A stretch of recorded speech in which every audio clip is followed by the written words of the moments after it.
Hello everyone, this is Urvashi Chauhan. Welcome to Courts Today by Livelaw, where we bring you the latest developments from all courts across India.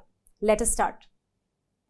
Starting with an update which has shaken the conscience of the country. Yes, I am talking about the horrific video which went viral on social media showing two women in Manipur being paraded naked and subjected to sexual violence amidst the ethnic conflict in the state. I'm sure by now you already know that the incident is reported to have occurred back on 4th May, that is during the initial days of the conflict. A zero FIR was registered on 18th May against unknown persons despite a clear video footage being available. No arrest was made so far. Only after the video went viral, Chief Minister of Manipur N. Bhushan Singh today tweeted that one person had been arrested in the case. In a significant development, the Supreme Court today stepped in and took suo motu cognizance of the incident. The court asked the centre and the state government to inform it of the steps taken to bring the perpetrators into law. CJI told the law officers that the court was taking note of this issue for consideration in the ongoing batch of cases concerning Manipur violence.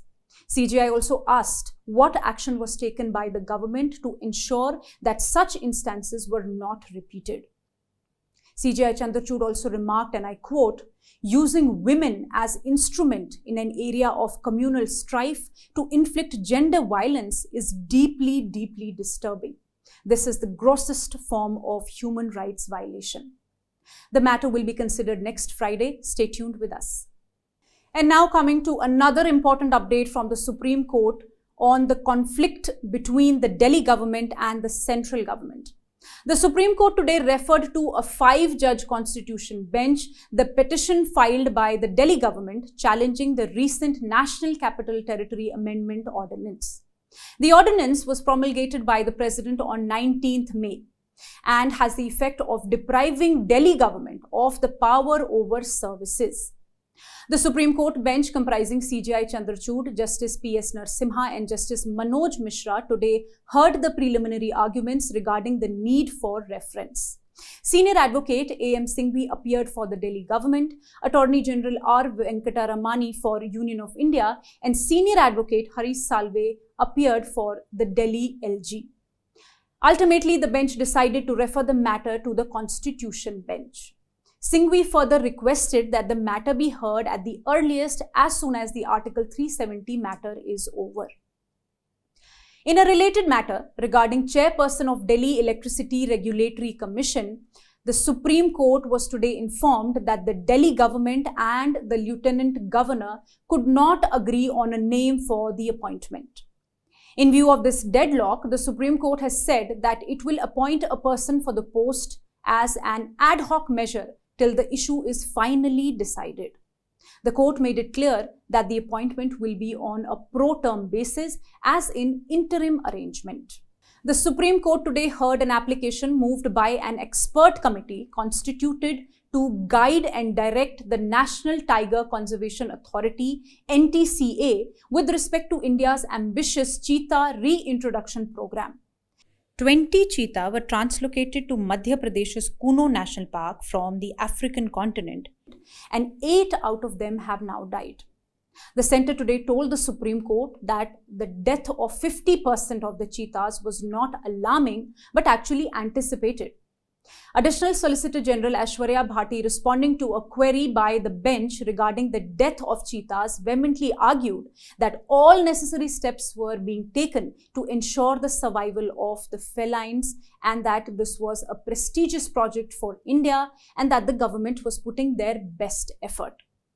Let me tell you here that back in 2020, when the Environment Ministry was granted the permission to import Namibian cheetahs to India, the Supreme Court had constituted an expert committee to supervise and survey the centre's plan. This expert committee recently moved the Supreme Court, frustrated and disengaged at being allegedly omitted from the decision-making process on crucial matters relating to the central government's project Cheetah.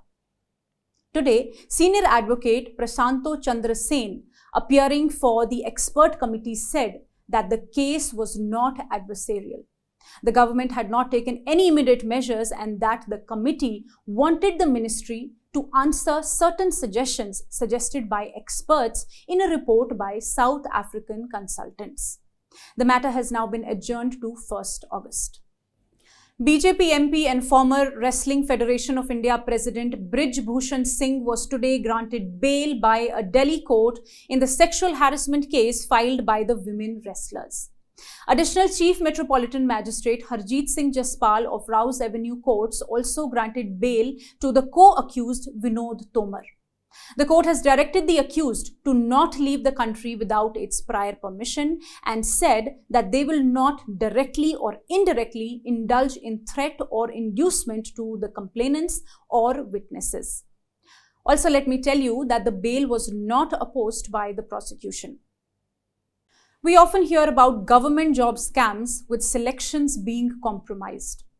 In the state of Himachal Pradesh, 2 major government job recruitment scams involving leakage of their examination question papers have come to light in the past 1 year. 2 months after the paper leak scam sent shocks, the government had also dissolved the Himachal Pradesh Staff Selection Commission in February this year. Citing various instances where controversies surrounded recruitments made by certain recruitment agencies in the state, a petition was filed by an NGO seeking mandatory videography of the interviews conducted by the Himachal Pradesh Public Service Commission, that is HPPSC, and other recruitment agencies in the state. The primary contention of the petitioner was the alleged unfairness in the selection procedures. The petitioner had urged the court to direct the respondents to conduct video recordings of all selection processes in line with the Supreme Court judgment in State of Meghalaya versus Cheetah. However, the state submitted that the Supreme Court had indeed highlighted the desirability of certain steps as mentioned in the Cheetah judgment, but the final decision on implementing the steps was left to the agencies conducting the selections. The bench comprising Chief Justice M.S. Ramchandra Rao and Justice Ajay Mohan Goyal, while dismissing the petition, said that one cannot create a bogey of mistrust in the public and make them lose confidence in the selection being made by the respondents.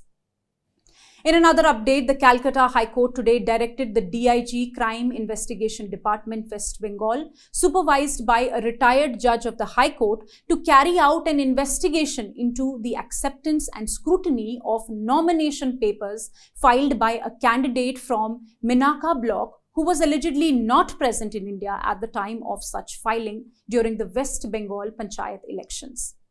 A single bench of Justice Amrita Sinha took exception to the fact that FIR in the matter had been filed against unknown persons, even though the nomination was submitted in person and the entire process had been videotaped. You must be aware about the incident of recent deaths due to heat stroke and stampede in Maharashtra. At least 11 people have died and over 600 have heat stroke at the Kharghar venue for Maharashtra Bhushan Award ceremony on Sunday afternoon, as lakhs of people were directly sitting under the scorching sun for hours.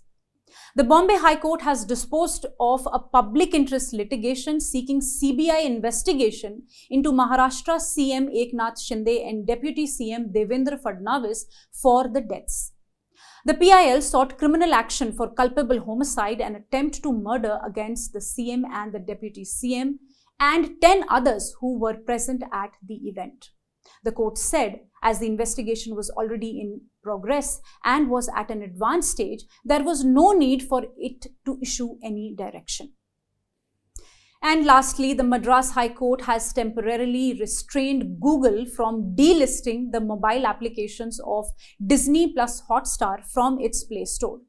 The court also directed Google to deduct only a 4% fee for in-app purchases made on the application. The directions were passed by Justice P.T. Asha on an application made by Novi Digital Entertainment, a subsidiary of Star India Private Limited, which owns Hotstar. Hotstar's application is the latest addition to a series of challenges made against the new billing policy of Google. Based on this policy, Google had fixed service fee at the rate of 11 and 26% in respect of payments made through the alternate billing system. The companies have alleged that Google was threatening to remove the company's apps from the Play Store if they did not comply with the new billing policy. Thank you for joining us. If you wish to know more details about the cases I mentioned here, you can visit our website at www.livelaw.in. Stay ahead with quick legal updates only on Live Law. Do not forget to like, share, and subscribe and support us.